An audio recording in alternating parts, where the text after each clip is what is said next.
সকলকে জয় যিশু। আমার জিসাস কুইন অ্যানা নতুন চ্যানেলে সবাইকে স্বাগত জানাই।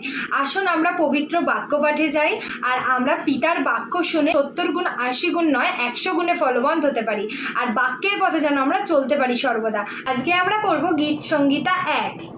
ধন্য সেই লোক যে দুষ্টুদের পরামর্শ মতো চলে না, হালেলুয়া।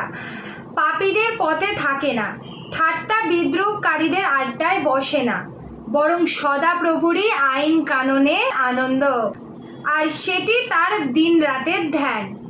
সে যেন জলস্রোতের ধরে লাগানো গাছ, যার সময় মতো ফল দেয় আর যার পাতা শুকিয়ে যায় না, সে সব কাজেই সফলতা লাভ করে, হালেলুয়া।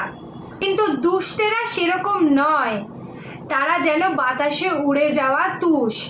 এই জন্য বিচারের দিনে দুষ্টেরা টিকবে না, পাপীরা ঈশ্বর ভক্তদের দলে টিকে থাকতে পারবে না, কারণ ঈশ্বর ভক্তদের চলার পথের উপর সদাপ্রভুর খেয়াল আছে, হালেলুয়া হালেলুয়া হালেলুয়া। কিন্তু দুষ্টু লোকেদের চলার পথে রয়েছে ধ্বংস।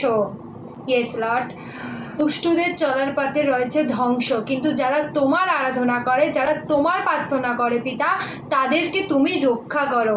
আমি বিশ্বাস করি পিতা, তুমি আমাদের সকলকে রক্ষা করবে পিতা, এবং আমরা যেন চিরকাল তোমার আরাধনা করে যেতে পারি পিতা, তোমার প্রার্থনা করতে পারি পিতা। তুমি সে আশীর্বাদ করো পিতা। এই প্রার্থনা তোমার যিশু খ্রিস্টের নামে চাই, তুমি শুনলে এবং আমেন দিলে বলে বিশ্বাস করি পিতা। Amen amen amen. প্রভু তার আপন বাক্যে আশীর্বাদ করুন, আমেন। সকলকে জয় যিশু। আপনারা অবশ্যই আমাকে আরও সাপোর্ট করুন যাতে আমি ঈশ্বরের পথে আরও এগিয়ে যেতে পারি। সব ভালো থাকবেন, সুস্থ থাকবেন।